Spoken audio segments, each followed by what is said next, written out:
Thank you for listening to this Podcast One production. Now available on Apple Podcasts, Podcast One, Spotify, and anywhere else you get your podcasts.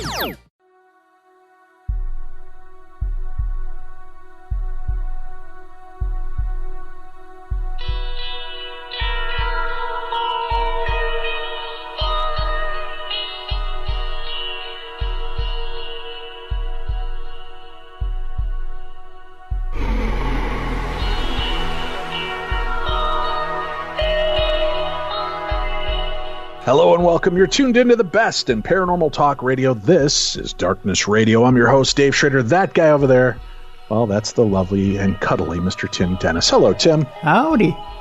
Listen, I get a chance to travel the world and see some remarkable places and get a chance to hear stories, which you know I love, history and stories. Mm-hmm.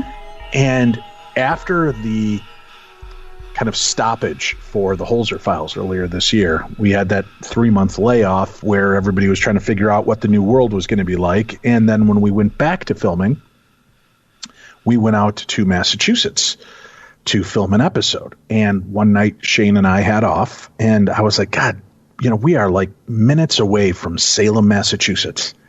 And it's kind of ridiculous that we're just stuck here.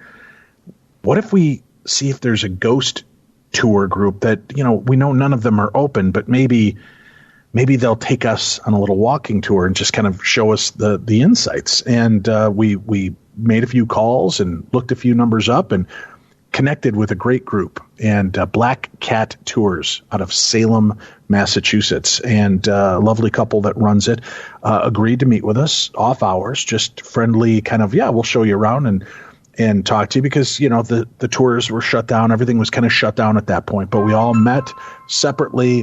We all had a chance to, we were wearing masks, so we were being very cautious at that time, and we kept our social distance, but it was, you know, quite late at night, and it was an impromptu kind of tour just to talk to us about this, and they were great.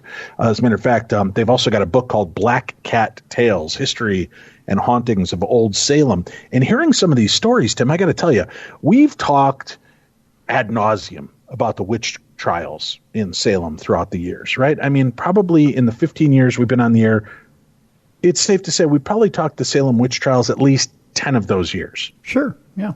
Right? Mm-hmm. One way, shape, or another. And we always hear kind of, you know, the same take on it. And although Michelle Belanger brought us into a different aspect of it this year, after the Salem Live program, this couple brought me in a little deeper. Now, they were also part of the Salem Live program, and it was great to connect with Lara and Daniel and talk about the rich history. Today's episode, Salem's Secrets. Tim, we're going to go a little deeper. Obviously, we're going to touch on some of the witchcraft trial aspects, but there's more important aspects of it, I think, that people just aren't as familiar with. And our guides tonight will take us through this journey of history and hauntings together. So welcome to Darkness Radio. Daniel and Lara Fury, thank you so much for being here with us. Thank you so much for having us. You guys were great. It's so personable. I loved the little impromptu tour. I thank you guys for doing that and for just allowing us a little glimpse into the remarkable history of that part of America. And I wanted to start off maybe going back a little further. And Lara, I know that you were talking to me about some of the different aspects I didn't even realize regarding what that area was like. What was Salem in that area like prior to the Salem witch trials? And you had some really interesting aspects to share with us. So why don't you take us back to the beginning and talk to us about that sleepy little town, and what was it like? What were the people like? What was the lifestyle there? Well, thank you. It's very common for people to blame the afflicted for what happened in Salem in 1692. A lot of the portrayals of the girls as these, scheming, teenagers who were, either trying to find, love connections or just become more popular even somehow through that. And it's such a falsehood, because we're placing modern sensibilities on children who were in a really terrifying situation and time period. Now, the forests of Massachusetts were referred to as the howling wilderness. by some people.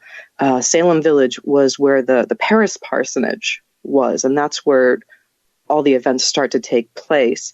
That's where many of the afflicted and accused lived in Salem Village. That's now the town of Danvers. The trials and executions themselves took place in Salem town, where many of the other players of this event lived. And that's now modern Salem. That's the city of Salem. Now, from what we know, Salem had a spiked wall 9 feet high around it as a defense from the native population due to raids and skirmishes from King William's War, which is part of the French and Indian Wars. Several of the afflicted girls were orphans from those wars, their parents having been killed in native raids, including, we believe, the famous Abigail Williams, who everybody talks about when it comes to the trials, because she's one of the most high-profile afflicted. Now, one of the biggest things that people don't realize about this time period is that in February of 1692, a new English charter had been put into place, which removed a lot of the protections and forward thinking of the colonies that had been in place, starting with the Body of Liberties Act of 1641, which prevented things like cruel and unusual punishment. And I mean, things like they had protections in place for, animals, and that they should be treated well. And this English charter kind of wipes all that out. And a lot of people are really upset about this. They say, we're just going to get rid of it. We're going to go back to the original charter. And so there's a lot of hostility involving that. One of the other things that's going on at this time is that there's a common belief that the divine reckoning would occur soon, probably in just a few years. I think Cotton Mather puts 1697 as one of the dates for that.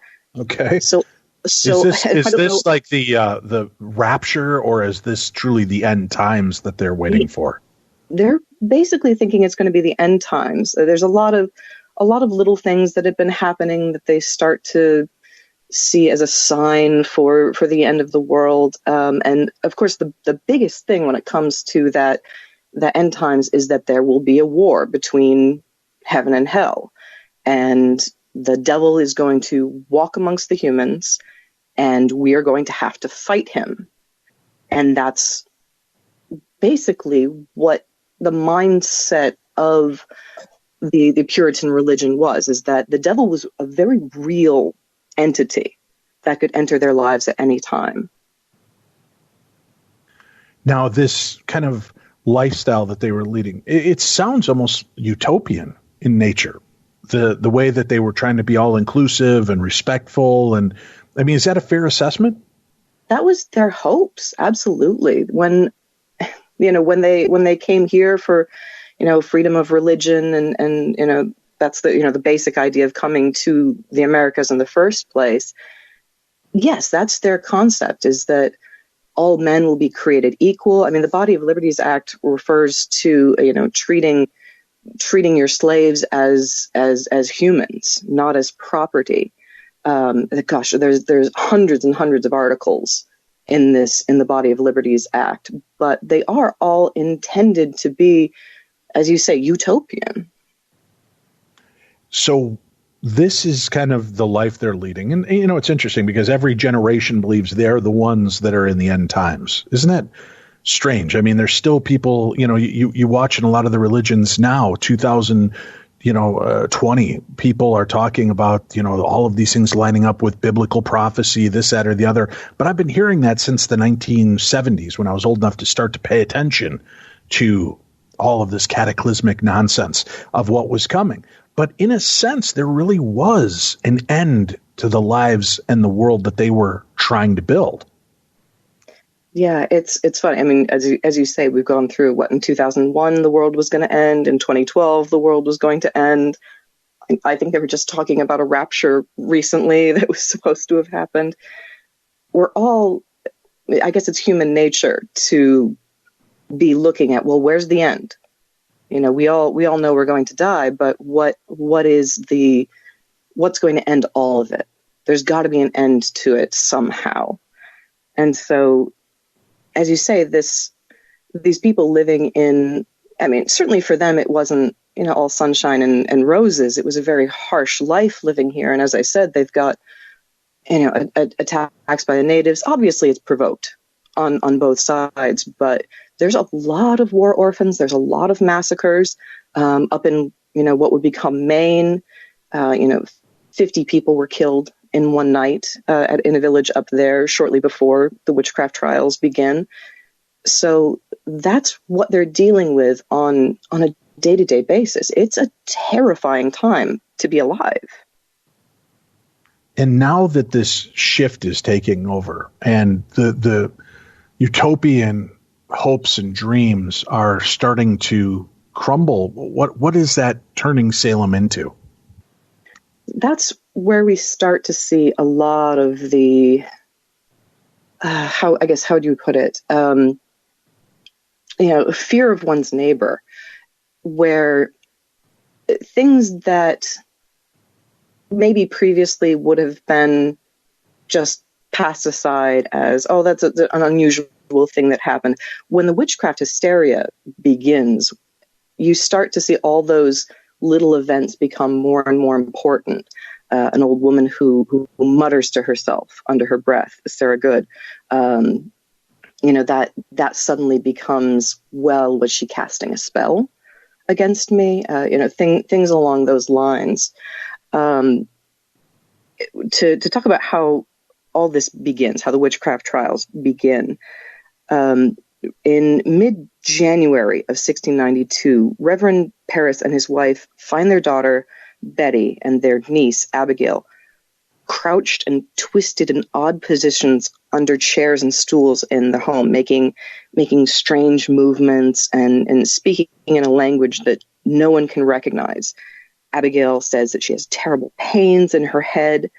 Now, it's commonly believed that Betty started to show symptoms first, but it's difficult really to determine exactly when it spread from one girl to the other. The generally held theory is that because there were two other girls nearby who developed fits after receiving an ill omen during a fortune-telling session, that something similar may have occurred with the girls in the Parris household, but we can't be certain of that because the first time that we hear about it is when Reverend Parris starts to talk about what was going on with the girls.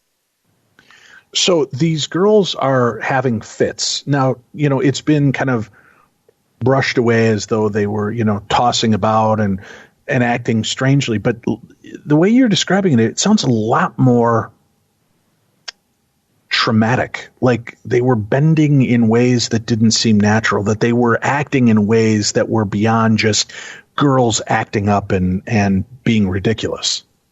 Yeah, absolutely. Again, because we see, everybody's seen a high school or college production of The Crucible, or, they've seen the movie or something along those lines. And the way the girls always behave in that is they just sort of scream and writhe around. And, there's some very, talented, young actresses out there, but there's a level to this that you never really see. And yeah, exactly. Their movements are bizarre. Now, the doctors at this time understand things like epilepsy and seizures. And so when it's believed to be Dr. William Griggs is brought in on February 24th, actually my birthday, to look at these girls, he proclaims that they are under an evil hand, which means witchcraft, because nothing that they're doing physically makes sense with anything he understands about medicine. And it's for what would happen later on, their early symptoms are very mild, just those the twisting and contorting. It's not as violent as it would become later on. It's interesting because as soon as Dr. Griggs gives this prognosis, Ann Putnam and Elizabeth Hubbard, who are two other girls, that they each lived about a mile away from the Parris parsonage in different directions. And the next day they start exhibiting symptoms as well. So it's a very quick transition once this diagnosis comes in of, for lack of a better word, of witchcraft. Now, a lot of these stories kind of entail that there are these vindictive little bitchy teenage girls, and they start pointing fingers at people they don't like and making claims and acting up in order to play this big trick on people. And when they realize that they're getting the attention, they continue to do so. What you're setting is a bit of a different table here. You're giving us a different insight into what was happening. Now, people talk again about this being a form of mass hysteria that one, started to spread amongst the girls. Again, it was a mental condition. Some have even talked about it, and now the word's evading my memory, but you and I laugh about it that night. Ergot, right? The bad rye, and that it might have caused hallucinations and frothing at the mouth. Why don't you talk a little bit about those aspects of this? Oh, sure. The ergot theory, to discuss that first, everybody loves the ergot theory. They really do, because it's a way of taking away human culpability. So for those that don't know what the ergot theory is, in 1976, there was a study published by Linda Caporel, I think I'm pronouncing her name correctly, saying that conditions were right in Salem in 1692 for ergot to grow. And ergot is it's a mold that grows on rye. And it could have been prevalent in the area. So ergot has an LSD-like effect when you ingest it. And so for a lot of people, this seems like the aha moment. If there could have been ergot in the area, that explains why everybody was seeing things and hearing things and having these bizarre symptoms. So in 1976, this study comes out. Multiple studies come out within months of the original paper saying why it's not possible. So for one, it would have been extremely selective, for only these certain people within the same household to be exhibiting the symptoms for having ingested it, but not others. The second thing is all bread was served toasted. Puritans believed that untoasted bread caused stomach problems. So that probably would have killed off whatever ergot was left after, baking the bread in the first place. The third thing is that ergot has a necrotizing effect. So if they had ingested it and the ergot was causing these hallucinations, the likelihood is that they would have developed basically like gangrene. They would have been losing ears and fingers. And at the height of the witchcraft hysteria, it seems pretty unlikely that no one would have noticed if everyone was suddenly afflicted with ergot poisoning and their fingers were starting to fall off. So if someone tells you that the reason for the witchcraft hysteria in Salem was because the girls were all high on LSD, you can tell them that's the bupkis, basically. Right. Now, you also laid a fact on me that I had kind of remembered, but not exactly, because a lot of people point to, well, listen, this isn't a real phenomena. These were just girls acting out. There's never been anything like this before or since. But there's actually been contemporary versions of the way these girls acted and reacted. Can you give us a little bit more information on that? Oh, sure thing. So there's two really big instances of this occurring that were on, in the national news. Anyway, the first one was in McMinnville, Tennessee in November of 1998. There was a teacher at the Warren County High School who started complaining of a gasoline-like smell in the classroom. They experienced nausea, shortness of breath, dizziness, and headaches.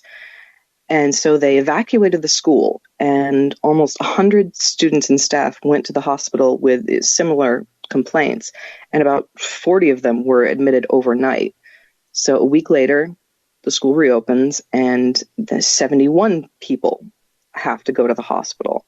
So there's a massive investigation by multiple government agencies that takes place, and they find no cause, nothing at the school, nothing in the blood and urine samples from the afflicted.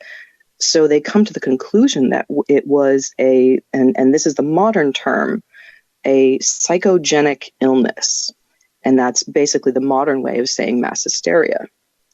Now, the second one is even more of a parallel to what happened in Salem in 1692.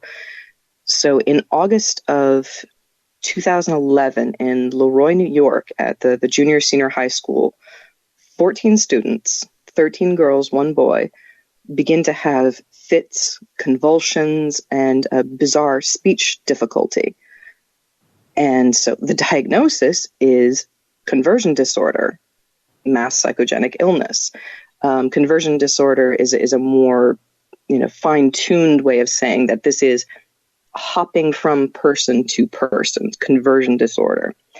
And the parents aren't really happy with this diagnosis. They think, there's got to be something causing this. It can't just be, it can't just be all in their heads, because there were YouTube videos, which I was having a hard time finding a lot of them. It seems like a lot of them have been taken down now, of these girls just having absolute fits and convulsions and their words slurring. And it was something that we talked about when we took you on the tour, is that it's not pretty.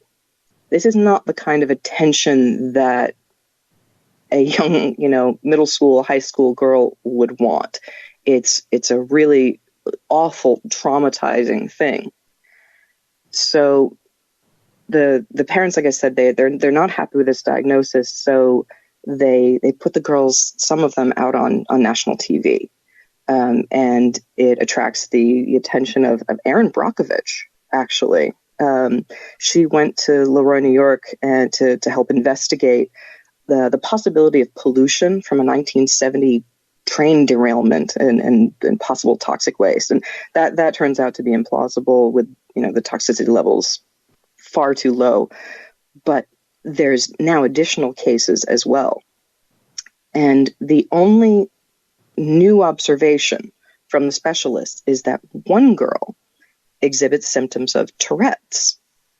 So what they conclude is that this one girl had a legitimate medical condition, and it spread to the others through conversion disorder, mass psychogenic illness. And that's what we used to call mass hysteria.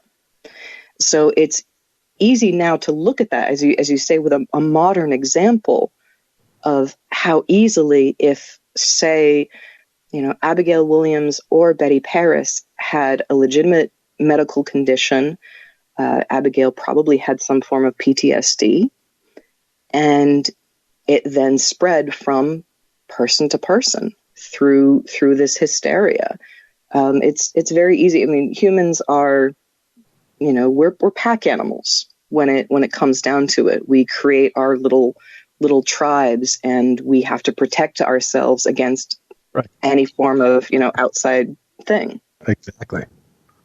So obviously, again, there is a statement that, okay, this isn't something that is a one-off. There is proof that this kind of example has happened. Now, and I don't mean to sound sexist or weird about this, but has it afflicted boys? Have we seen this being something that has also taken place in the male gender?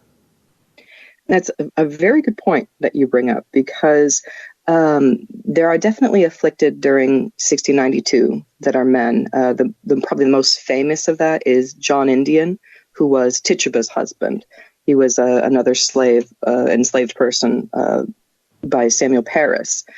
Tituba being kind of the one that they thought was the instigator or spark, the one that was maybe opening these little girls up to witchcraft to begin with. Right. That was the original belief. Yeah, she's very commonly seen as she's the first person that they accuse, because, well, she's really the only other person in their household that they, could look to as an outside, source of this. She later basically confesses that Samuel Paris beat her until she confessed. I can't remember the exact quote on that, but she says that she was given beatings, and Samuel Paris admits to that as well. But that's just common, that he just says, well, that's, of course I did that to get her to confess. That's what I would do. And it's horrifying, but that's the mentality at the time.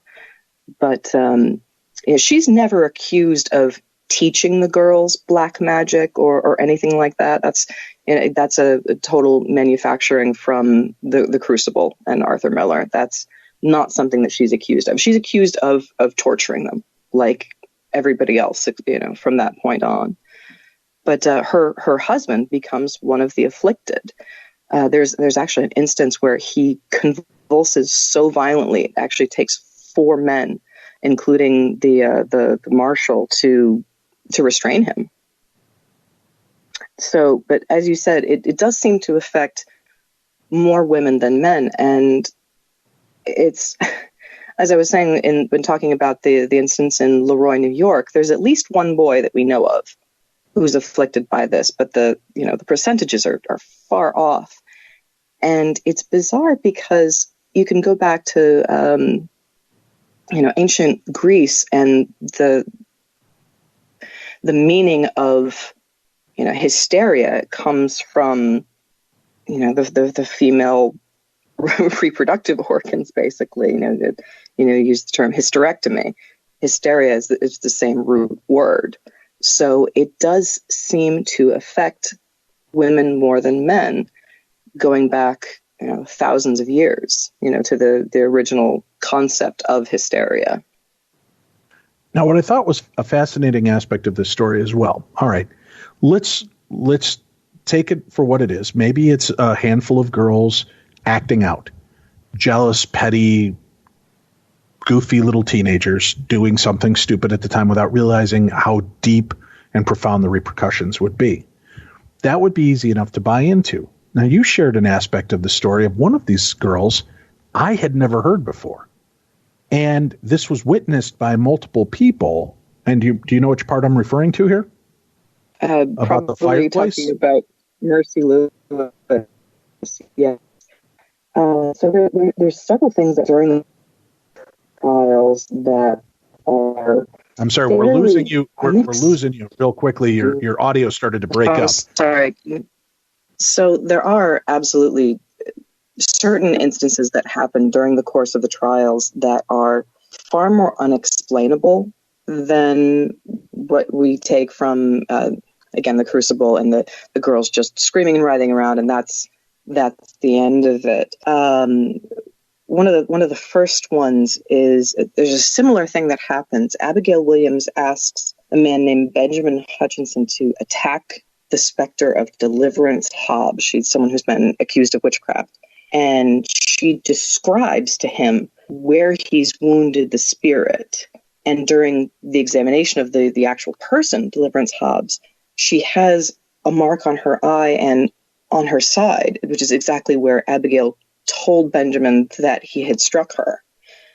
Jonathan Walcott has a similar experience where he says he attacked the specter of Bridget Bishop with his sword and his scabbard, and they find a matching tear in Bridget Bishop's coat. The other thing is, very often at the beginning they would try bringing in the accused without an introduction to see if the afflicted would recognize them, and in many cases they do, even if they had never met them before in person. But the instance that you're talking about is Mercy Lewis's chair being dragged into the fire, and so she's sitting in front of the fireplace. And Mercy is how old at this time? Oh gosh, Dan, you're going to have to help me on that one. How old is Mercy Lewis? Mercy's about 16 or 17 years old at that point. Okay. Dan has a much better... She's sitting in a chair. And how many people are there as witness to what takes place next? There's at least 3 people that are there because they're involved in what happens. The chair starts moving towards the fireplace, feet first. So Mercy is sitting in the chair, and the chair starts moving towards the fireplace. Now, I mean, obviously, you can think about somebody trying to, like, hop, while they're sitting in a chair and do that. But what makes this so bizarre is, as it's moving towards the fireplace, 2 men each grab a side of the chair to try to stop it, and it still keeps pulling them. So this is a 16 or 17-year-old girl being pulled into the fire, and two grown men are being pulled along with it. And finally, Edward Putnam puts himself physically between her and the fire and is basically barely able to prevent her from just being thrown into it. Now, so this is one of the girls who's afflicted and is kind of pointing the finger of blame, right?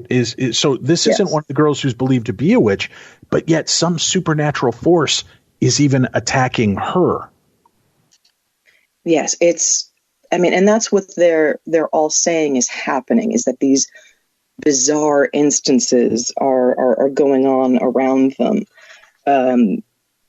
There's another one, Mary Black. She's a person enslaved by Nathaniel Putnam. During her examination, she's pinning her neck cloth, and this is during her examination. And several of the girls start, screaming that she's hurting them. And so the court says, "Okay, do it again. Let's see if this happened." And so she pins her neck cloth. Three of the girls scream in pain, and one of them, Mary Walcott, shows her arm and blood. She shows her arm, and what happened? And blood starts running down it. That's creepy. And so they're describing it as though the pinning of this is actually almost like what we would picture voodoo dolls, right? The pin is affecting, through intention, these girls that are witness to this trial. There's a lot of poking puppet dolls and things like that, which is, as you say, very similar to what we would consider a voodoo doll now. All right. Now, those are weird aspects of the story I'd never heard before. Why do you think? I mean, that plays into the supernatural and the chilling even more so. Why are those aspects of the story that seem to be overlooked or ignored?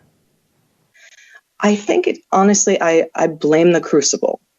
When most people think about the witchcraft trials, they either read the Crucible when they were in school, saw a production because, a friend, a neighbor, a loved one was in it, or they watched the movie because it's, Daniel Day-Lewis and Winona Ryder, and they're, very young and attractive and in love. And so that's an easy story for people to think of.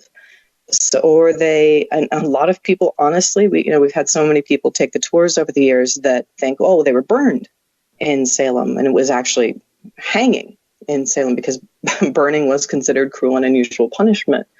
And it was, witchcraft was a crime against the colony, against the state. It was a federal crime. Well, federal's the wrong term, but it was not a religious crime. And so burning was for heresy, and witchcraft was a different sort of punishment in the colonies. So why don't all those interesting things come up? I think people they've never really done something that shows that. There's never been a form of easily digestible media that shows those aspects. So it's not in the public consciousness, as it were.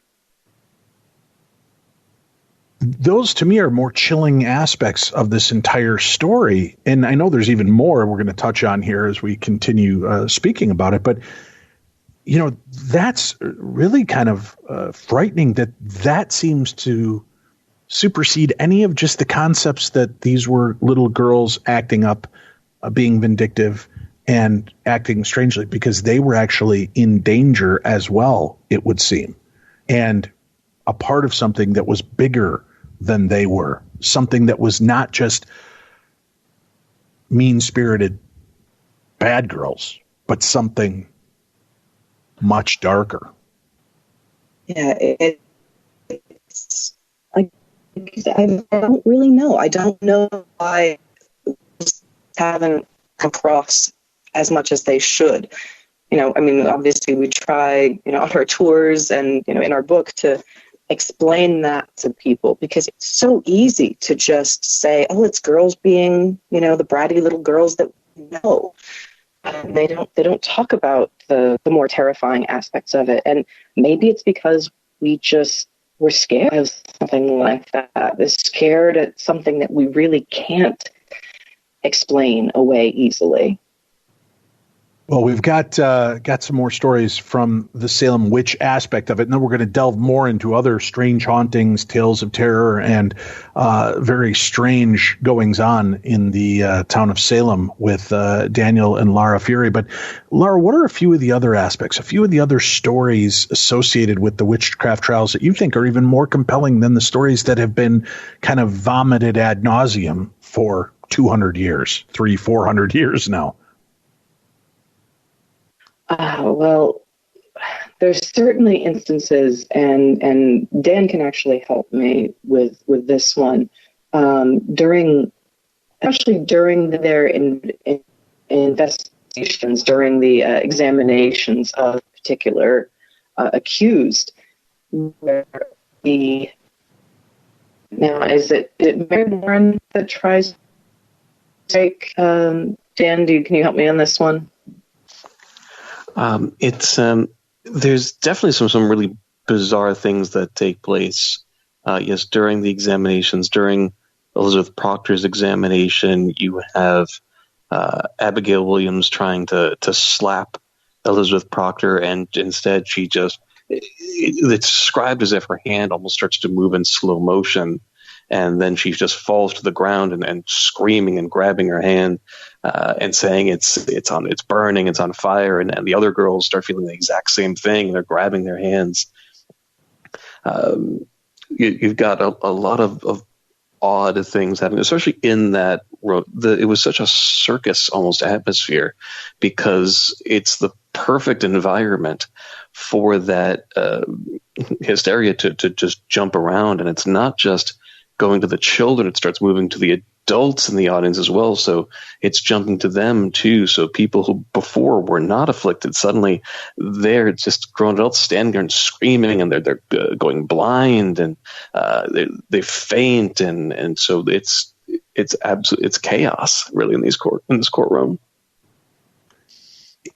And you've got all of these people pointing fingers, all of these people getting involved. Do you think that there are adults that are taking what these children are dealing with, this affliction that's striking them, and using that to their benefit by pointing fingers and trying to, air their dirty laundry and grievances in a way that seems less petty and more, look at the evil that these people are doing? Is there more of that underpinning to this entire story, do you think? What seems likely is that the Puritan Society was incredibly judgmental. The whole, it kind of hinges on the idea of predestination, the idea that God has already decided whether or not you're going to heaven or hell before you were ever born. And the Puritan congregation, you don't just get to join the Puritan church. You have to be voted in. You have to be put forward by one of the other members, and you have to be voted in. They have to all believe that you're not someone who's predestined to burn in hell for eternity. You're supposed to be one of the select few that joins this community, joins this church. And so by nature, by the design of it, the Puritans are always looking for something that's not quite right. They're always looking for the hints that maybe this person maybe they're not holy. Maybe they are a witch. So it's almost like anyone is suspect. So they've probably got, I imagine, a running list. Whenever they encounter these people, they've got, John Proctor and Giles Corey constantly bickering with each other, constantly thought that there was, Proctor was doing something to harm Corey. Corey thought Proctor was trying to harm him, and vice versa. So you would see things like that, these little petty things that we might think of today as though that's just, that they're just sniping at each other. But to them, the disrespect, the any sort of lying or the thought of being cheated or someone stealing from you, those start to really build up into thinking, well, if this person is being so, they're I think they've been ripping me off. I think this person isn't keeping to the Sabbath. Maybe that person is a witch and we just don't know it yet. So that really is what happens in a lot of these courts. You see the explosion of that. Suddenly everyone has something that they've been holding on to for years. I saw Bridget Bishop, and one day I looked away, and then I looked back and I thought that she maybe turned into a boar. I saw a boar running past her house, and then I looked back and Bridget Bishop was there again. And at the time I thought it was weird, but now that I know this has happened, now people are accusing her of witchcraft. That's really where you start to see it. I don't feel that we saw settling scores per se for people that didn't think that the people they were accusing were actually witches. As far as I can tell from the records, it seems like they did believe these people were witches because of those very same things, the things that made them not like them and made them upset. Those become the evidence that this person is a servant of the devil. Now, there are talks of curses during the witchcraft trials before and after. And could you touch on that a little bit for us? Because there was a story I know you guys shared with me that I, again, was unfamiliar with regarding, I believe, the judge in the case. And talk to us a little bit about those aspects, would you? Sure. So the one that comes to mind right away would be Sarah Good, the homeless woman that Lara mentioned a little earlier. Sarah Good, the day that she's executed, which is July 19th, 1692, she's standing up on the ladder. There wasn't really a gallows; it was a tall tree with ropes hanging from it. And she's standing on the ladder. She's got the rope around her neck, and there's a minister by the name of Reverend Nicholas Noyes.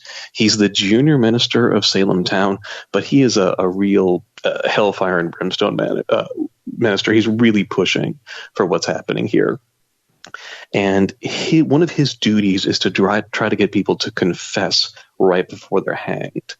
He'll call up to them and ask them to confess themselves to God, basically to clear their souls. But they're not going to be spared, but he's trying to get them to maybe God will have mercy on them. So on this day, Sarah's up on the ladder, the rope around her neck, and the Reverend shouts up, "Sarah, confess yourself to God. He'll have mercy on your soul." And Sarah shouts down to the Reverend, "Reverend, I'm no more a witch than you are a wizard, and if you take away my life, God will give you blood to drink." Now she's hanged, and the minister, years later, he ends up repenting for his role in the witchcraft trials, but which in final words, because it's believed that a person who was a witch, their final words were carrying a curse, and if they said it, it would definitely come true. And in the case of Reverend Noyes, on his deathbed, it was recorded that his mouth and throat filled up with blood in his final moments, choking him. Now, we see that likely what he suffered was a brain aneurysm, because apparently that does have the same, that's one of the symptoms that we see. But it's fascinating that it did really happen. So it's been called, the witch's curse, even though actually she was quoting the Bible. There's a verse. That was what was funny to me is they call it the witch's curse, but that what she threw out was actually reciting biblical scripture. And that's funny because you would think somebody that was of the devil and quoting scripture, especially in that moment, would have paid the price for that as well. You would think it was. One of the examination tactics was to try and get a person to speak a prayer to see if they could say the prayer perfectly, and if they could, well, then maybe you're not a witch. But if you're a witch, if you've sold your soul to the devil, you can't really pray. Somehow it's going to stop up your mouth. You're going to trip over your words. And so they'd have them recite prayers in the courtroom as a way of seeing whether or not they could actually do it. And of course, even if you're a Puritan who knows your prayers backwards and forwards, if you're standing in this environment, you're probably going to slip up. As a matter of fact, the next month, the minister, Reverend George Burroughs, he's been convicted of witchcraft. He's the same situation, standing on the ladder, the rope around his neck, and he speaks the Lord's Prayer perfectly and clearly so that everyone can hear. Hundreds of people can hear. He's a minister. He knows how to speak to the back of the room, and everyone hears him speak it perfectly, but they still hang him. So it's even in the case where you're able to utter a quote from the Bible, it's still not enough, even though they've told you before that it's going to be enough. Now, wasn't there a famous ghost sighting to one of was it the attorneys or the judges after the trials ended as well? I can't remember. I believe Lara, yes. You guys have so many remarkable stories, and I just want to hit on some of these other fascinating paranormal aspects. Yeah, so I think what you're referring to is Sheriff George Corwin. So Sheriff George Corwin is he's the High Sheriff of Essex County at this time, and he's one of the least nice characters in all of this. He's the one in charge of the jail, and it's the sheriff that's responsible for the pressing of Giles Corey. Now, pressing is a torture that typically wouldn't have been allowed here in the colonies, but because of the new English law that's put in place in 1692, pressing is used because Giles Corey, 80 years old, he refused to allow the court to try him. This is probably the most famous of the stories of the witch trials, I believe. Giles Corey pressed with stones over the course of 48 hours, about 2 days. They're putting heavier and heavier stones until finally his rib cage breaks and the old man dies, and he refuses to allow them to try him. They're constantly asking him if he'll accept the authority of the court, and he just won't answer that question. His final words reportedly were more weight. So asking for more weight to be put on the ship. So that's a very tough old man at the end. And not long after the trials, it's about 1696, Sheriff George Corwin, he starts to fall into ill health. He starts to he's losing weight, starts to have trouble getting around. And it's in April of 1696 that he starts saying that he's having trouble sleeping. He says that he's waking up in the middle of the night and he can't move. He feels like there's weight pressing down on his chest and on his arms and his legs. And when he looks to the foot of his bed, he believes he sees Giles Corey watching him while this is happening. And that same month, April 1696, just 4 years after the trials, Sheriff George Corwin, one morning, he's found dead in his bed. He had suffered a powerful heart attack in the middle of the night, and the sheriff is only 29 years old when this happens. Jeez. Yeah, see, now those are some creepy coincidences, whatever you want to refer to them as. I mean, that's some really bizarre tales. All right, we're going to do this. We're going to take a break. We'll come back. We've touched on some of the famous witch trial stories and some of the other hauntings surrounding that. When we come back, more murder, mayhem, and mischief in the town of witches. When we return, you're listening to the best in paranormal talk radio. This is Darkness Radio. Hi, this is Chris Myers. For more than 3 decades, I've covered some of the biggest events in sports and talked with some of the most fascinating personalities. But now I want to invite you to join me for my new podcast, CMI, the Chris Myers Interview on Podcast One. Covered a lot of events, World Series, Red Sox, White Sox breaking through at their time, the Super Bowl as recently as Mahomes and the Chiefs coming back against the 49ers. I was there to grab Brady after he had that tremendous comeback against the Falcons in the Super Bowl, and some tough times, the 89 earthquake World Series that rocked the Bay Bridge, and first to talk to O.J. Simpson live after both of his trials and on the air through the 1996 Atlanta Olympic bombings, informing people as best we could at the time. We'll go in depth on stories past, present, and future to the effect of the world of sports and everybody in and around it, from current athletes, Hall of Famers, and some people you and I know. Hope you tune in to CMI, the Chris Myers Interview on Apple Podcast, Podcast One, and Spotify.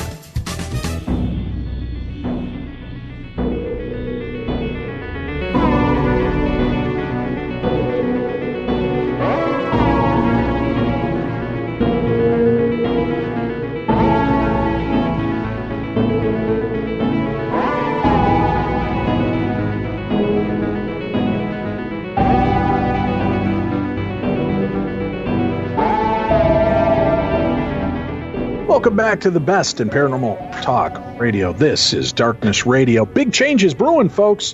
We're making the leap, and I'm hoping that you'll be joining us on this journey. We're going to be leaving Podcast One, making a move over to Midroll, which will be our new home for the program. We'll also be moving, their parent company is Stitcher. We're going to be moving our true crime program over to Stitcher Premium. Right now, you're spending $5 a month. You get the amazing True Crime Tuesday program every Tuesday and all of our archives, what if I said that same $5 will now get you True Crime Tuesday and all of the other premium Stitcher programming? And I believe, Tim, help me out if I'm wrong here, Darkness Radio Darchives are going to finally be released under that same premium blanket. So that one $5 charge is going to get you access to True Crime Tuesday, past, present, and future, and all of our past archives of Darkness Radio. Yes, eventually everything, all the Darchives will be over there on Stitcher Premium. So you'll have all 14 years of the Darchives along that with... we're able to recover. There are still some missing pieces. We're aware of that. And there's if a piece you or happen two, to have them, you can send the links over to Tim at darknessradio.com. We're still sifting through different piles of items to see if we can uncover some more of the old episodes that were lost from our old radio days. But you will finally have it all in one place to visit for $5 a month. And we're really excited about this. And it is a much better platform and format than we've been doing with Patreon, because Patreon has been unreliable and problematic for many of you that have followed us on True Crime Tuesday. We're very excited to be working hand in hand with Stitcher. They're excellent customer service and programs. So we're going to be able to bring that all over there. Our regular shows are going to be made available to you every week. As normal, True Crime Tuesday and our Darchives will be part of Stitcher Premium. So it's going to be a really cool a change for everybody, and you get a lot more bang for your buck. But hold tight. Wait until we give you the official nod. You can keep checking in on our social media at darknessradio.com and on our YouTube page for updates on this for when we finally make the full transition over, which should be sometime in the next couple of weeks. All right. Today with us, we have Daniel and Lara Fury, Black Cat Tales, History and Hauntings of Old Salem. That's right. We're revealing Salem secrets today on the program. And maybe I was a little premature in saying we're going to leave the witchcraft trials and stories completely. We have one more creepy little tale to tell about the witchcraft trials, and then we're going to definitely move over to murder and mayhem as Daniel has a story to share. But Lara, what's the last little nugget that you wanted to share with us regarding the witchcraft trials and those people associated with it? Well, it feels awful to say that this is one of my favorite stories, because it's, everything involved, in what they were dealing with is horrifying, and they were living through a truly traumatic time. No one got away clean from this. They all, carried the weight of it through the rest of their lives. But one of the stories that just fascinates me is during the examination of a woman named Alice Parker, Mary Warren, who was a servant of John Proctor, has a violent fit. Now, we were talking about earlier that we worked on the Haunted Salem Live together, and a good friend of ours actually portrayed Mary Warren in the reenactment scenes of this. And I thought she did a fantastic job of really just showing how torturous the things that were afflicting these girls were. So she has this fit, and her tongue sticks out of her mouth until it literally becomes black, and everyone in the courtroom sees this and remarks on it. This fit is so violent, her tongue is turning black. And Alice Parker turns to her and says that her tongue would be blacker before she died. And it just, that strikes me so much as, these people who are being, accused of witchcraft, none of them, not a one of them thought they really were a witch. I mean, if they did confess, it was because their words were twisted or they were coerced into that. But here we have someone who is literally on the stand and knows that her life is at stake, and she's so angry at what she's seeing Mary Warren do. She says her tongue would be blacker before she dies. And I just think that's really kind of badass in that moment to be able to react in that way. But it also shows, like I said, how violent these fits were for the afflicted, that her tongue was physically turning black during it. Jeez, unbelievable. Great stories. I could see why that's a favorite of yours. What a bizarre but very detailed account of something that seems otherworldly. And that's absolutely, it's in the court documents. If you go to the University of Virginia, I believe, they have almost all of the original court documents for the trials available for free for anybody to see. There's some fantastic books out there. Marilyn Roach put out some beautiful compendiums of all of those documents and day-by-day accounts of what happened during the trials, which saves you a lot of work as a researcher when somebody has already put everything through, in a day-by-day account. You can look it up literally.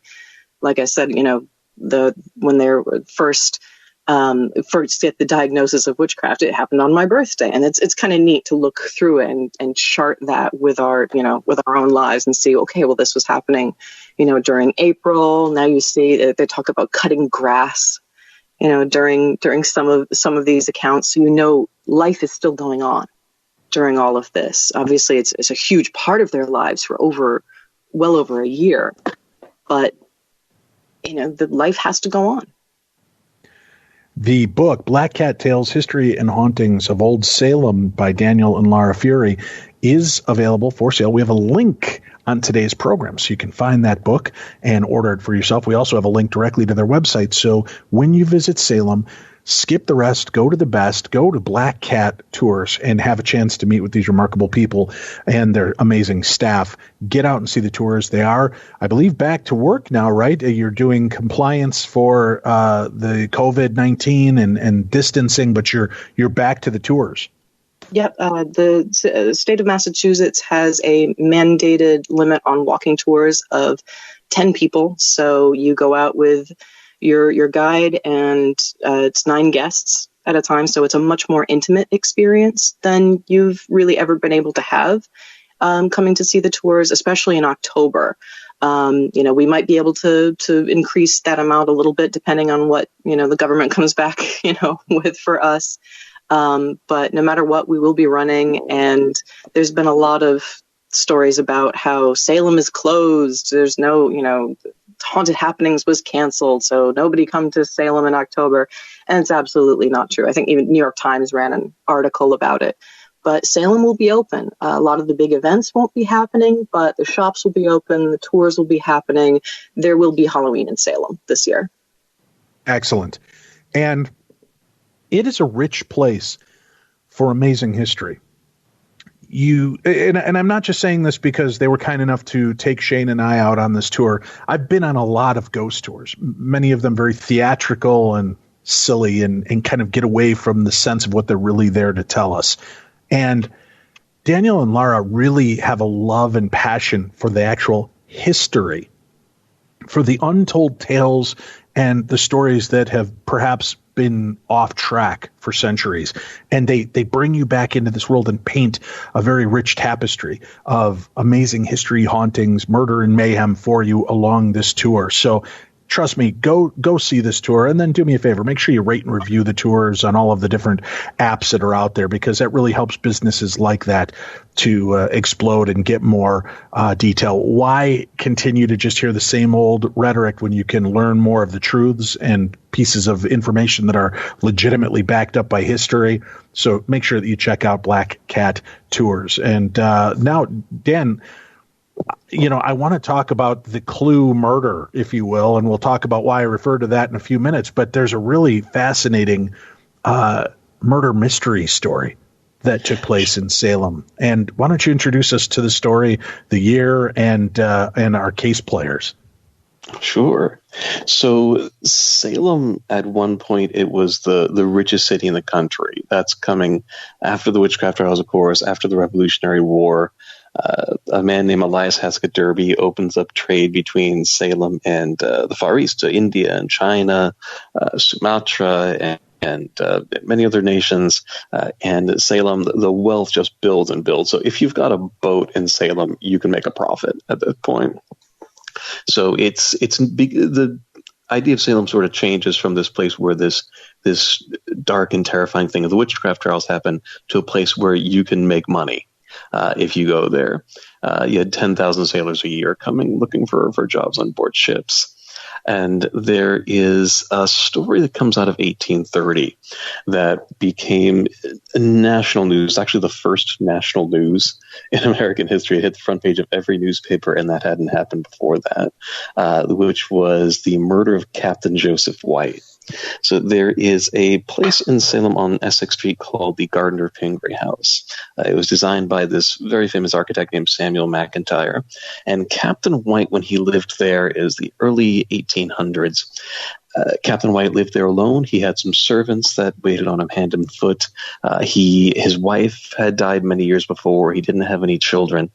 And the captain made quite a bit of money in the slave trade, which was illegal in Massachusetts during those times. But a lot of those shipping families, they still had a hand in it. They just didn't really talk about it. Captain White, though, he actually liked to brag about the money that he made this way. He said to a minister named Reverend William Bentley, I have no reticence selling any part of the human race for a profit. So a really nice guy when you think about it. Facetiously. Captain White... obviously, right. Yeah. The minister actually later said that Captain White had the highest signs of moral depravity to him. So he was just very well loved, as you can imagine. Now, Captain White changes his will in 1830. Previously, he's been using his will, sort of holding it over his relatives' heads, diminishing what they're going to get if he's unhappy with them. And suddenly he makes a huge change to it, and he turns almost all of his assets, about 75% of his assets, to his nephew Stephen, which means that all the rest of the family suddenly has a huge drop in what they're going to get when he passes away. Now, by and large, the family's been trying to make the old man like them so that they can get a bigger piece of the pie when he passes away, but now it's all been taken away. One in particular is a man named Joe Knapp Jr. Now, Joe was related to the captain by marriage. He worked for the captain. He fell in love with the captain's niece, Mary, and the captain wasn't happy about this, so that's part of the reason why he cuts them out of his will. He fires Joe from his job, and he cuts Mary out of the will almost entirely. So Joe and his brother Frank get very, very drunk at a tavern in Ipswich, and they come up with a plot that if they were to steal the captain's will, and then he should die, then maybe they would get their hands on his fortune. Maybe the money would be spread out evenly amongst his heirs. So they steal the captain's will, they burn it in a barn, and in this tavern, Joe says pretty loudly, I wonder what it would cost me to be rid of an old man. And he gets an answer. The answer is from a man named Richard Crowninshield. Crowninshield has always been a troublesome member of the Salem society. He was always a bully, always a thug. He was very, very wealthy family, but he frittered away every cent he had on gambling and on booze. And he was a pretty nasty kid too. He actually burned down the schoolhouse at one point because he got in an argument with the teacher. So not a nice kid. And Crowninshield agrees to accept $1,000 to murder Captain White. So with Joe helping him out, Joe actually sabotages the back window of the captain's home. That night, just April 6th of 1830, Richard Crowninshield climbs into the back window. He goes up to the stairs, steps into the captain's bedroom. The captain's fast asleep, and Richard takes a cane with a lead tip to it that he'd actually put together himself, and he strikes the captain over the head one time. So he crushes his skull, kills him instantly. But just to be sure he's dead, he actually stabs the captain 13 times in the chest. Every single dagger strike aimed at the captain's heart. And he doesn't steal anything. He kills the captain, and then he escapes the way he came in. He gives the murder weapons to Frank Knapp, the brother of Joe, who hides them under the steps of a church over on Howard Street. So when the servants wake up the next morning and they find Captain White murdered, suddenly everyone's talking about it. It becomes the biggest piece of news in the town, and then spreads throughout the country. And the main reason it spreads across the country is Stephen White, who is now basically the primary suspect, because the captain just changed his will. All the money's going to go to Stephen, and suddenly someone murders him. So Stephen decides that he's going to try and take the heat off of himself by publishing all the details to every newspaper in the country. He sends all the gruesome, gory details of this murder, and suddenly it's hitting the front page of every newspaper. My favorite is the Rhode Island American was an editorial newspaper, and the headline they ran with was "Salem forever stained with blood, blood, blood." So even in the disclaimers, they're saying this is we feel it's our responsibility to publish this, even though it's graphic. So viewer beware, as you might say. They are still pushing out all these gruesome details, and that actually brings a special prosecutor along for the case, whose name is Daniel Webster. Might be a familiar name. He was a very famous attorney and ran for the presidency a couple of times. And he agrees to take on the position of a prosecutor. Now they just need to find the guilty party. And at this point, they've actually got several people in custody who they think may have been connected to the murder. And it turns out that someone had actually overheard the tavern conversation between Knapp and Crown and Shield, and that gets them put in jail. Now, Joe said he hired Richard because he didn't have the pluck to kill the old man. Those are his words. And turns out he actually couldn't handle interrogation either. He ends up cracking. He writes a 9-page confession detailing everything that took place.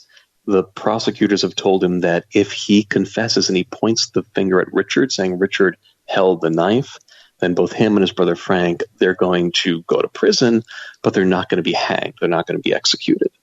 So he makes this confession, and then Richard Crowninshield, upon hearing this, one night hangs himself in his jail cell at the old Salem jail.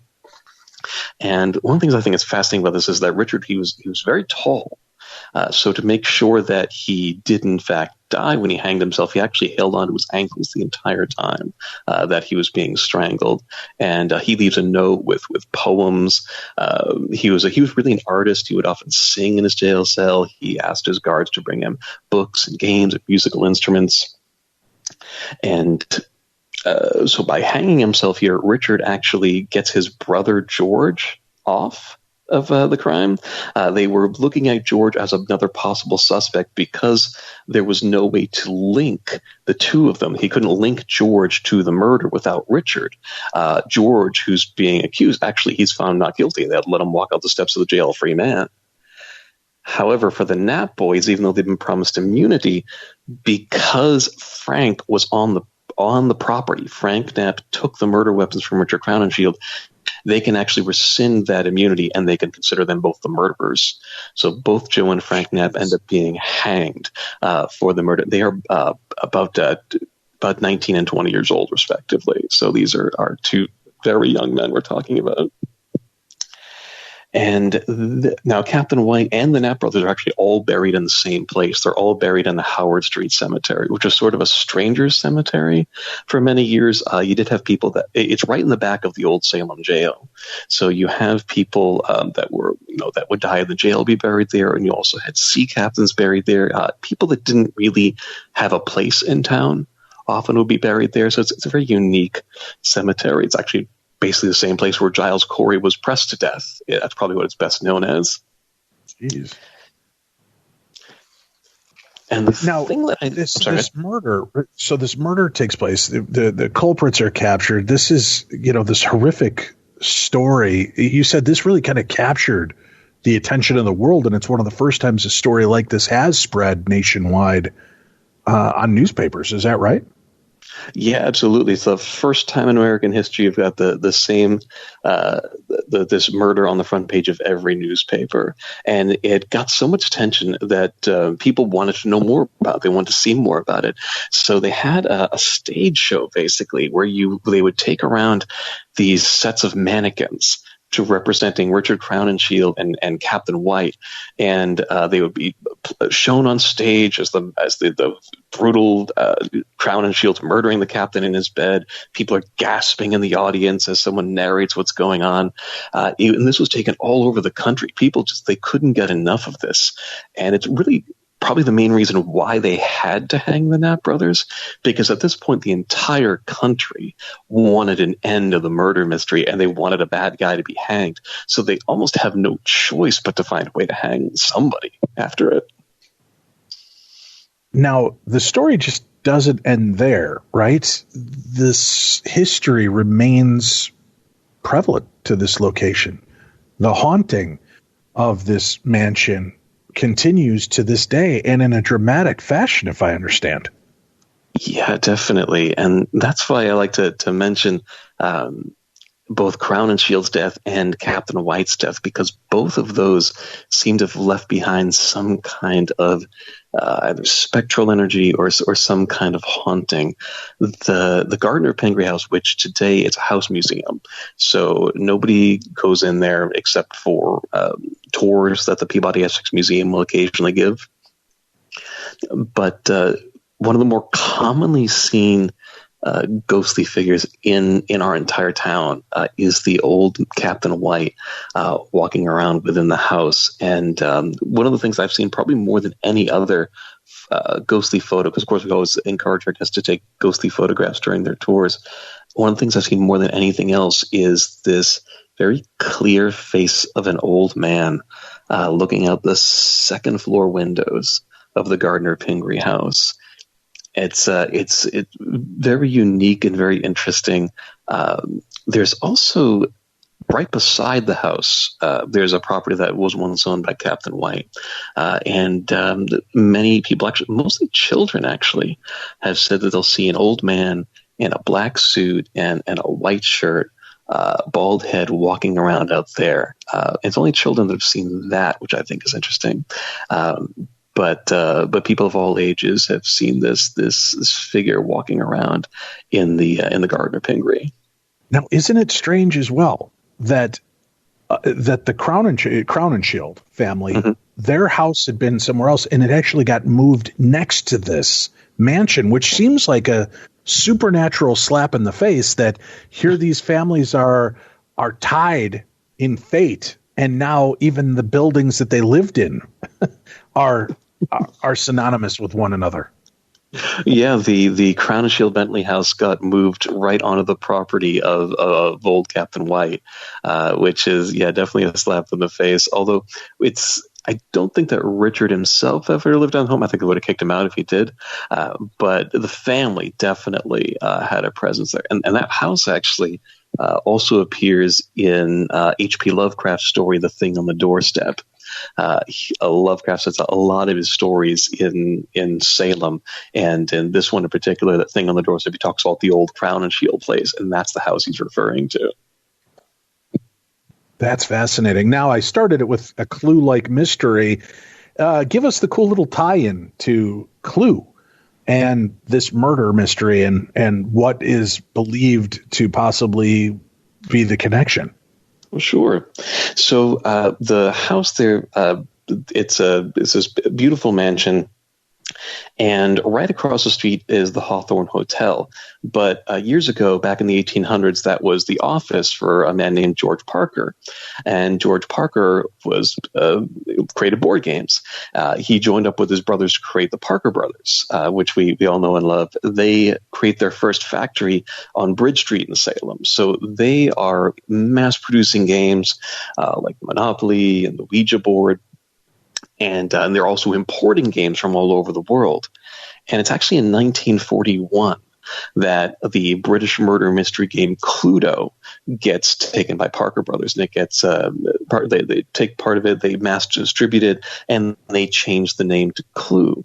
And when you're looking at the Gardner Pingree house, it definitely has a very clear, almost recollection, a very clear image of that body mansion in the game of Clue.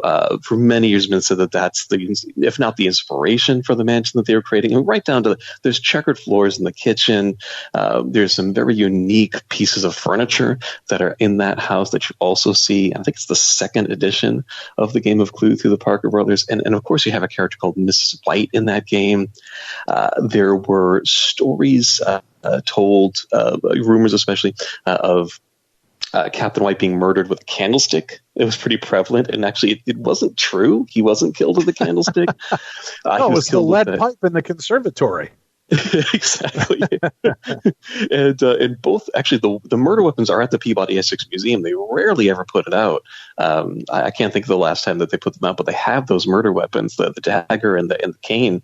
But those weapons, I think it was actually the Parker Brothers that probably started that rumor, try and connect the whole murder even just a little bit more to their game, because, like I said, it was advertising itself. The murder was still fresh in people's consciousness. I mean, today it's not something that's really talked about or thought about, but that was the biggest story of 1830 and for many years after that.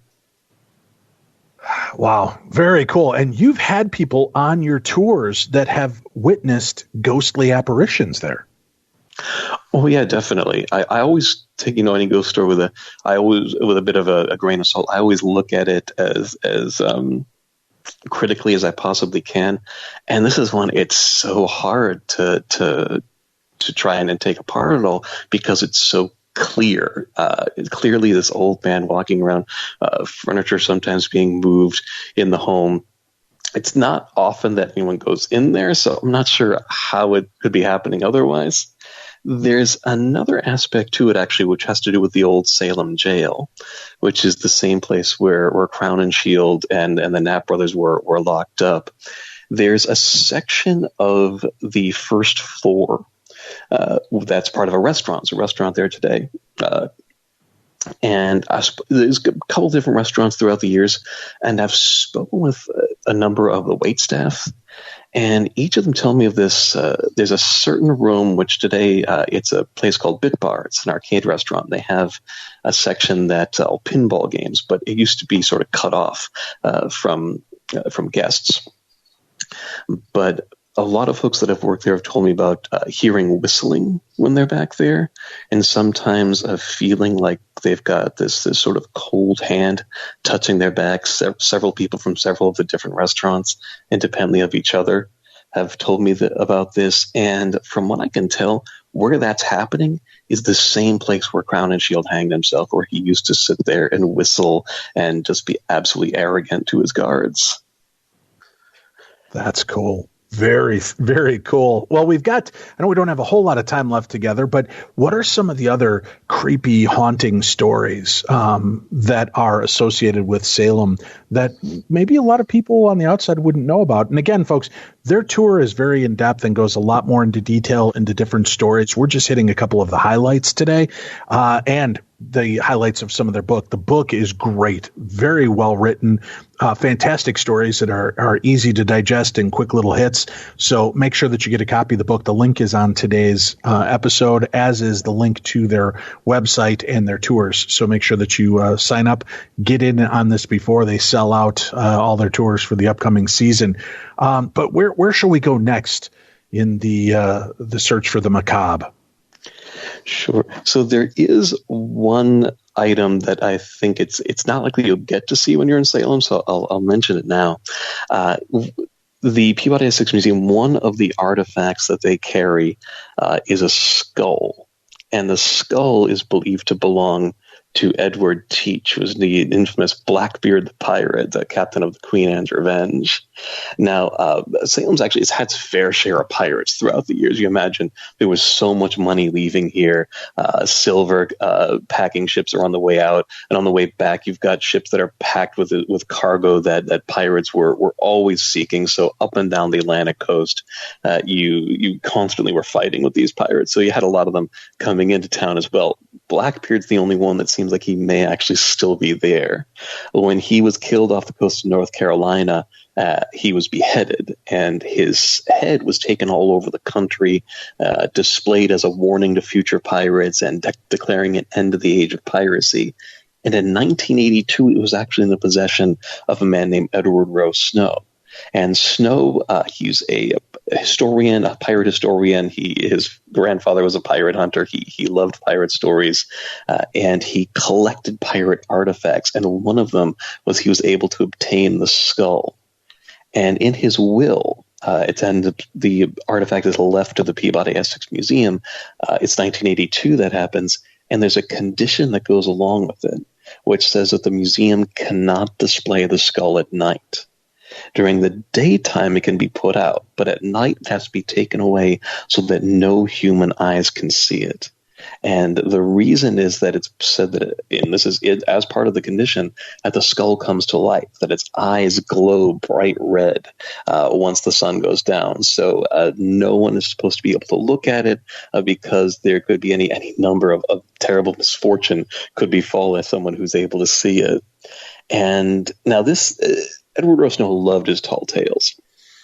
And his granddaughter was asked not too long ago about whether or not this was just another tall tale, and she said absolutely not. She said that she had seen its eyes light up. She said she could sometimes hear it from the other room, and she said we were just glad to be rid of the thing.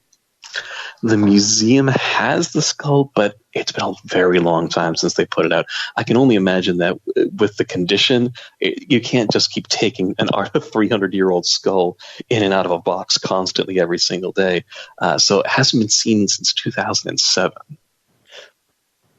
Now, with that said, have you spoken to any of the workers or late-night staff where it's held? Has anything strange happened since it's been housed there?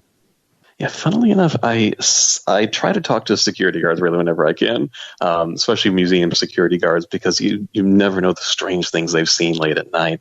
And there was one security guard that told me that when he's working on stormy nights, he'll look out to the old Salem burial ground. That's actually right across the street from where the museum is. And he says that he can see a man wearing a long gray coat with black buttons on the cuffs, black buttons lining the coat. He sees this man come walking out of the cemetery, crossing the street, and then entering the walls of the Peabody Essex Museum. Now, that's interesting because there are rumors and legends of Blackbeard actually holding secret meetings at the back of the old Salem burial ground, because he was someone who believed very firmly in using the supernatural to his advantage. He used to take cannon fuses and put them in his hat and his beard and light them on fire. He wanted people to believe that he had this demonic power. So you imagine a cemetery is the perfect place for a pirate like that to hold secret meetings. Now, he didn't write his name anywhere, so we can't say for sure, but it is interesting that where this ghostly figure starts to come from is the same area where Teach himself once held meetings, and it would have actually faced out over the ocean. The South River used to run along the side of the old burial ground. So that's something that I've definitely been keeping an eye out for over the years. We've seen flashes of what could be a man, long gray coat walking back there, but I haven't been able to get anything solid, anything specific. But that's one of those stories that I do love, the idea that there might very well be the headless ghost of Blackbeard looking for his skull at that museum. Very cool. Lara, what about you? What's another fascinating tale from Salem's history that might not be known by the majority of the world? I know everybody focuses on the witch legend and lore of that area, but this place is so rich and steeped in history. There's so many aspects of the story of Salem. What's one of your favorites that's often overlooked? Oh, gosh. Well, one of the sites that we go to is actually right next to the old burying point, and that's the Pickman House. Pickman is a very familiar name for, again, we bring up H.P. Lovecraft quite a lot. Pickman's Model is one of his more famous stories, and that's talking about the same Salem family. Now, the Pickman House is an original structure. It was actually hidden for a number of years. They had done so much work on the outside of it that it didn't look like the house that you'll see today, which is first period architecture. And it's right across the street from another amazing site in Salem, which is the Yin Yu Tung House, which is an 1800s Chinese house that was brought over to Salem piece by piece. And that has its own interesting thing, interesting stories about it. But what fascinates us about the Pickman house is that, have you ever seen The Ring? Oh, yeah. So there's a story about the Pickman house that we do not know if it is true or not. I'll gladly say this. This is one of those local legends that we cannot confirm. But there's a story that during the Scarlet Fever epidemic, there was a young girl who was basically quarantined in the attic of that house, and they would bring up the meals to her, and unfortunately she would have passed away in that house because of the Scarlet Fever. And so when people go by the Pickman house, they see this figure especially in the upper windows that looks exactly like that character from Ringu or The Ring. The long dark hair in front of her face and a white nightgown. And we have had more sightings of that on our tour than anything else. That's the place that we bring people to when they say, I don't believe in ghosts. We say, all right, well, here's this. And we've had, people who just absolutely gobstop say, I never believed in ghosts until I looked into that house. And it is also a Peabody Essex Museum property. It's got some offices and storage in it, but for the most part, it's empty. So whatever it is that people are seeing up there, it's terrifying them, and it's not a living being. And it's many people that are seeing this from many different walks of life without even a clue of what's supposed to happen there. Correct? Absolutely. Yeah. People, we don't describe the ghost. If you take one of our tours, we're going to tell you the history first. That's the most important thing to us. And we want you to have a nice, backstory for whatever it is we're going to tell as the ghostly legend. And our ghost stories are almost all something that either we or someone we know or have spoken to has experienced. Unless it's a really, really prevalent local legend, we're not going to make up something on one of the tours. That's no fun. We want to tell you what people have told us when they turn around and go, you guys have a ghost tour? Well, let me tell you what I just experienced. And at this site, the Pickman House, I consider it the most haunted house in Salem. There's other places that have that story because of, a famous ghost photo that was taken at the Ward House that has been disproved, multiple times. But with the Pickman House, it's people, as you say, who haven't even heard that part of the story yet. They'll just be walking by and go, excuse me, I think I just saw something up there. And they'll all describe the exact same thing. This woman in a white nightgown with long dark hair. And my favorite story of anything that's ever happened on any of our tours is there was a young girl who took the tour with her family. And for Halloween, her parents asked her what did she want to be? Did she want to be something scary? She said, yes, I want to be the scariest thing I can think of, the ghost of the Pickman House. And the family sent us a photo of her dressed as it for Halloween. And it's that's very cool. Absolutely the highlight of us owning this company. We've run tours since 2013, and nothing has come close to that moment. That is really neat. So many great stories. Why do you think people only focus on the witches and that aspect of this history as opposed to all of the rich history and hauntings of that area? Well, Salem did a real push starting in, I think, 2001, which is when I first moved to Salem, to push the maritime history. They had built this beautiful, beautiful ship, the Friendship of Salem. It's a replica 1700s vessel, and it's absolutely stunning. We finally have her back. She was gone for a couple of years, but you can see her down at Salem Harbor. So the city really tried to push this maritime history of Salem, which is obviously a much larger part of Salem's history. It was, to the motto of Salem is to the furthest port of the rich East, and we have a fountain in the middle of Essex Street, which is the Walking Mall in Salem, that's meant to represent water as money running into Salem from the Far East. So it's a huge part of what Salem is and its history, but something about as you say, the Salem witchcraft trials just captures the imagination. And I think it will continue to do so because it is unexplained. Even no matter how much we can have the conversation like we did earlier about how how hysteria is a real thing, but there's always going to be those stories like we were talking about that can't quite be explained. And I'm sure, as you've experienced in all your years investigating, that's what intrigues people. It's something that doesn't have an explanation. And the Salem Witchcraft trials just is the epitome of that.